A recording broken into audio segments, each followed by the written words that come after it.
So, Jeff, Yes. we've got you in your morning tea break, Yep. and I think it's great that you're just eating, because that just goes to show what a natural interview this is going to be. Now, they say, Jeff, that if you are lucky, you get 3 good teachers in your lifetime. So how do you feel to be the number 1 teacher for so many generations of music students through the Conservatorium High School? Well, it's a bit daunting. I go up to the wall with all the names on it, and I keep looking at them. I think I've taught at least a third of the people that are on this wall, which is very scary. So you started in 1980, is it? 86 I started. 86 was it? Yep. 86 you started here at the high school. Yep. And you had no idea then that you would still be there No. in 2023? No, Barbara McRae got me in as I was the PE teacher in 1986. That's how I started.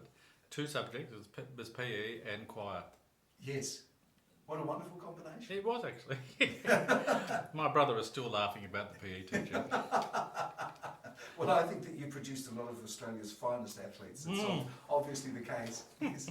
So what is your secret that your students adore you so much and admire you? What is it? I honestly don't know. I mean, the sorts of things when students come back and say, "Oh, I remember blah or blah," they talk about my passion for certain things. To me, it's just me being natural. I honestly don't know. I mean, some kids have also said to me, "Oh, you know an awful lot." I just think that's just a product of being my generation. I mean, I do retain a lot of information, whereas the current generation have, they look things up, and so they seem to be impressed if I can remember something that they would have to look up, and then they would forget the next week. No, I just remember it. So for some reason that seems to impress them. They seem to get the impression that I know a lot. A lot of what I do is bluff. I'm a very good bluffer. Give the impression I know what I'm talking about. Go away and look it up later on, whatever. That's fine, and just reinforce it. But I do tend to remember things from one point to another, and that seems to be what kids like. The Conservatorium High School is a very privileged place for teachers to work in, because we have extraordinary students who come through, and often very challenging students, because they're extraordinary, aren't they? Absolutely. And we just have to go with their quirks and so on. But have you noticed a change in the students as they come through? Look, are they under much more pressure than they used to be? Oh yeah, I mean, the demands of the syllabus has changed. When the school has changed a lot in what it expects of students. I would have to say, when I first arrived, I found the students far more arrogant than the current crop, and I know that the school went to great lengths over a 10-year period to sort of try and remove this elitism or a sense of arrogance that some students had. It certainly wasn't in all students, but there were times when I felt I'd like to slap a certain child across the face. What you're saying. I have to be careful. I never touched a student, but there are times when I felt you're just so entitled. You have no contact with the real world whatsoever. But I think this has changed across all sorts of education systems anyway. But I do think kids have changed significantly, and I do think I would hate, in some senses, to do the HSC now compared to when I did it. I think the kids are under much more pressure. Yes. And parental expectation and stuff like that too. Which is so HSC, for the people who don't live in yes. New South Wales or in Australia, is the final year exams at school, and so those expectations. Which the kids set for themselves, a lot of them, but there are parental expectations too, which is one of our big issues that we're dealing with all the time. All the time. Yeah. Yes,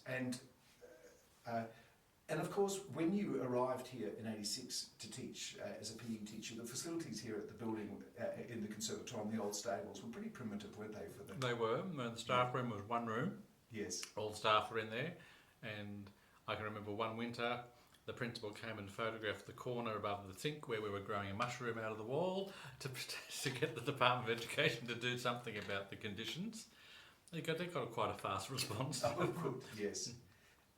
But classroom, and there was one classroom for each year group in a fairly small environment. Playground space was almost nil. We had a fish pond.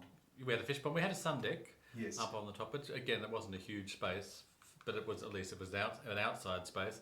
And then you had to go across the road into the gardens to get to the botanical garden space, which we now use all the time.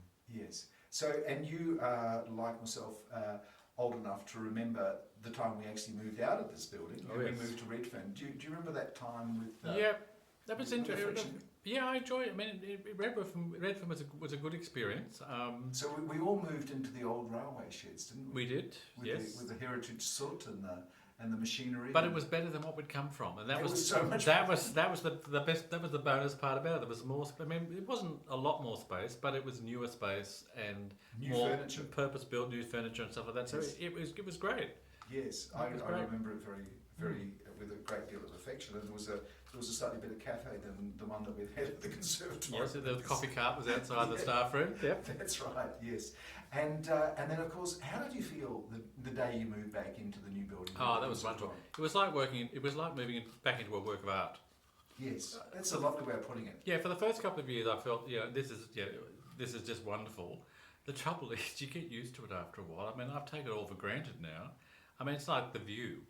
Yes. I sit at my desk and face Fort Denniston. Yes. But the number of times that I look out the window and don't actually register what it is I'm looking at is a problem.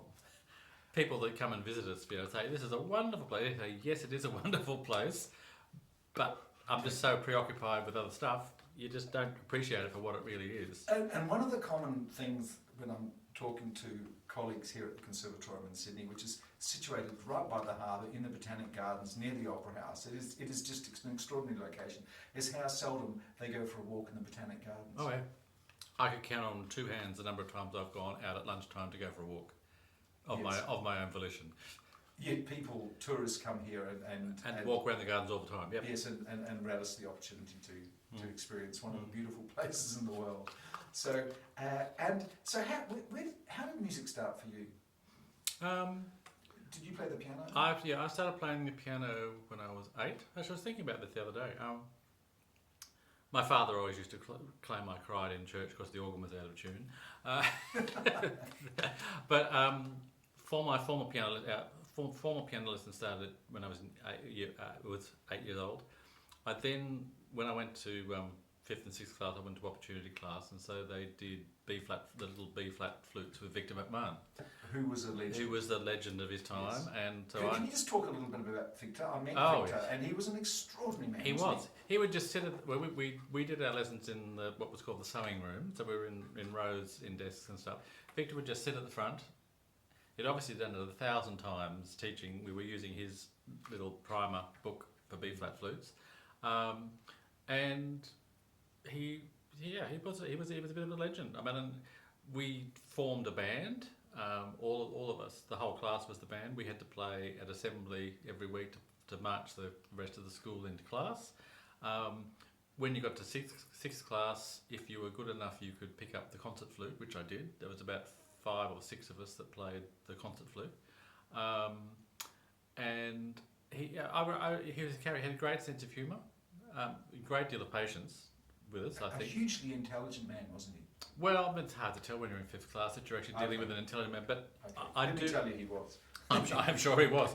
I still have fond memories of. Yes. I can still of my music lessons. I don't remember much of my piano lessons, but I certainly do remember those flute lessons with Victor. So I then kept flute going for another couple of years into high school. I picked up the cello in year 7, I think it was. Not sure why I picked up the cello or how I picked up the cello. Well, some people say it's a very nice instrument. It was. It's a nice instrument, and I can say I did my AMEB grade 1 exam and did very well in it. Thank you. Now you're boasting, Jeff. That's as far as I got, and I can't play it out of first position. So the thing that stopped. Can I ask you how many cello auditions and how many cello exams you've done since then? No, absolutely. On the panel. Oh, on the panel, yeah, yes. Quite a lot. Yes, a lot. But getting out of first position, it made no sense to me whatsoever. So I'm forever stuck in first position on a cello. Fair enough. So you went through school with great success, and you came to the Conservatorium, did you? Or? As a student, I did. I was a high school student at North End Boys, so I had I remember fondly a lot of music stuff that happened there. I came to the Conservatorium as a tertiary student to do the what was then the Dip Method, DME as it was known then, and I had a really enjoyable 4 years. So were you majoring on an instrument, or were you doing? I came in on piano. Yes. And you had to for that particular diploma you had to get to what was called level 6. So I did my level 6 exams in that first year, and then I changed to organ. Okay. And so then for the last 3 years I majored on organ. I only got to level 4 organ, but it was good. Yes. Yes. And then we did brass class and string class and all the other classes that go with. Don't just brush over those, because that's something that was quite extraordinary at that time. Yeah, it was true. Yeah, And I mean, it's disappeared because of financial restraints. which is a real shame. Yeah. So what happened in brass class? We had Jeff Bailey. I was on trombone. What? No, sorry, I was on trumpet. The exam was a simple one. We had a whole semester, and we had to blow one note correctly, and I failed, and I had to go back and redo that because to understand the diaphragmatic, all that sort of stuff, Jeff Bailey was incredibly patient with us. But as far as he was concerned, he'd done his job. If, as potential music teachers going out into the system, we understood how to correctly produce a note on a brass instrument, he felt that he succeeded. He felt that that was the one thing we really needed to know. The valve positions and all that sort of stuff, that can come later, but to actually produce the right sound. How wonderful! Yeah, it was a good. I mean, he made it lots of fun. I did recorder class with Howard Erberg. We had to do that run. I've string class with Magda Hammond. I did voice class with Elizabeth Todd. That was scary because we had to sing 5 or 6. There was about 6 songs we had to do for that exam. Yes. A folk song. You had to do something in foreign language, an art song, and all that sort of stuff. And she patiently sat and listened to all us croaking our way through repertoire. But it is a tragedy that is not part of the course. Because I think that music students who come in to do that sort of course, that's what they were hoping to do. Yeah. And you became a very, very able to expand your knowledge as you got experience. You've got an understanding of what every kid Yes. is facing as a beginner Yes. on a particular instrument, having put yourself through that. Yeah, and so you understood the basics. Yes, I took a woodwind course, a clarinet sax teaching, and it was just tremendous fun. And I just felt, well, this is something that is very useful. Yeah, well, I had Neville Thomas for wind class, Yes. and he was a great, inspiring teacher too. Yes, yes. So, so did you come to the Conservatorium High School straight after the? No, I did 6 years out in Wagga at Kringle High School. That was my first appointment. So it was sort of a baptism by fire because it was the first time I'd moved away from home. Yes. And so I would never want to repeat my first year of teaching ever again. Year 9 craft was the bane of my life. I had them for 4 periods a week and it was hideous. I look back now and thinking that I was terrorised by Year 9 students. I look at Year 9 students now and think, what was the fuss? But as a new teacher, that's Daunting. That's daunting. And country students have got a particularly good line in terrorising. They do. But I mean, Wagga was a great place. Yes. There was a lot of music going on there. So by about the 2nd or 3rd year that I was there, I was involved in choirs, orchestras. I was on community radio doing classical music radio shows and things like that too. So by the time I got to the end of the 6th year there, that was really, really good. I had a lovely time in Wagga over that period of time. Did you think that you might stay there all the time, or did you realise it was just a temporary? I don't think while I was there I really had any thoughts about much of the future. It was only when I was asked to come back up to Sydney. I was asked to assist Ruth Corgle in the rhythmics classes, which I'd done in the con. To come back and do that, and Barbara McRae, who was principal, was head teacher at the high school at the time, somehow had heard about me and wanted me on the staff. So what a wise lady. So that's why how I got the PE. That's how they wangled me into the place. Yes, was the PE teaching, and so over a period of time, I was part time for about maybe the first 10 years here at Con High, gradually increasing my load of what I taught. As the need arose, I became the casual because I was available a lot of the time, and I was happy to do that. So I got to know the kids, they got to get to know me. So it didn't matter what subject I was doing casual work for; it was easier because we had a rapport in that regard. So yeah, gradually over time. So I've taught maths, a fair bit of maths here, which was very good.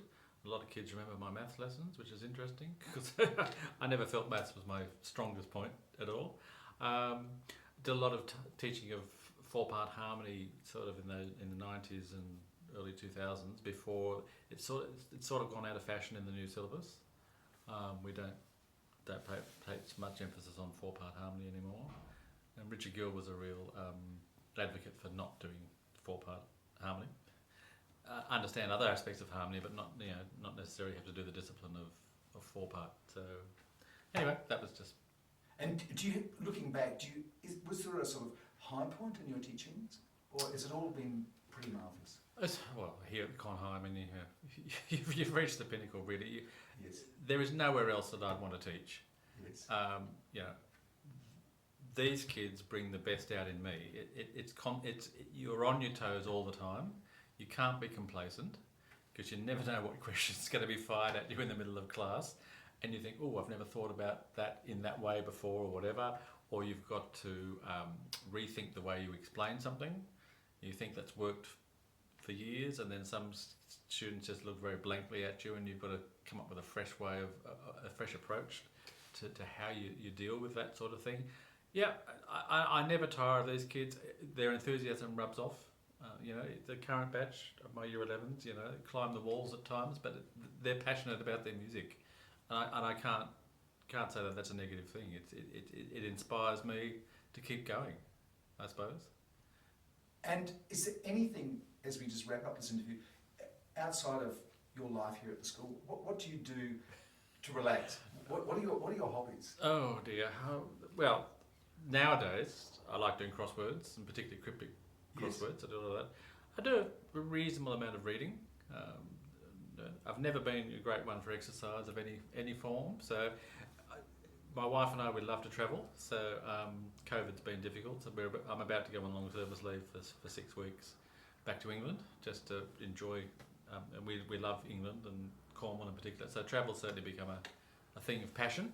Do you have any musical projects, any textbooks that you're writing? Or? Look, I wrote when I was in Wagga, I wrote my own music textbook for the Year 7s, or it was a workbook rather than a textbook, because there was nothing available at the time. I've never done anything with it since then. When I did my Masters, that was in music technology. I did an oral project thing, which would be nice to actually finish, I suppose, as a resource. But I've never come across. We've never used textbooks here because the score is our textbook. So I've always worked with music and stuff like that in that regard. So in terms of leaving stuff behind, I suppose a textbook's probably not the best thing. I've developed over time certain ways of approaching the teaching of the concepts, which are in the syllabus, but how long that actually will stay in the syllabus, I don't know. I mean, the syllabus is well overdue for revision. I mean, the one we're on at the moment started in 1995, and it's just too expensive for NISA to have to do the evaluation. It's well and truly overdue. So I think when they do a revision, I think there will be some significant changes occurring there. But as to what they are, I don't really know. Unfortunately, I mean, I feel music education is sort of being watered down in lots of ways across the state, often for very practical reasons. It's just still the awful state that primary school music is just abysmal in our schools, and that's one of the reasons why we've been employing teachers from Queensland in the Kadai system, and it has completely revolutionised Con High over the last 10, 12 years, having our juniors taught a fairly strong diet of Kadai method, solfaing and stuff. They're much better at sight singing. The singing side of stuff has improved out of sight over the time I've been here, and it's all for the better. I see the benefits of it in the Stage 6 music classroom. Much, they're more engaged. as I said, sightseeing anything, and we can talk more intelligently about what we're doing. So that's what I would really hope happens in the rest of the state when we've got teachers now working in the local primary schools, trying to get that music every day thing back, like it's happening in New South Wales, which is it's happening in Queensland, but it's not happening in New South Wales. We just have to be optimistic. Now, Jeff, I know you're due back in the classroom, and what class are you about to do? I've got year 12. There's 5 of them. Musicology, looking at a work by. We've been doing some Messiaen, but we're now looking at some Matthew Heinsohn. Very good. You better get back to the classroom. Yeah. Your students definitely need you. Thank you so much, Jeff. Thanks, Mark. Okay, bye. Okay, bye-bye.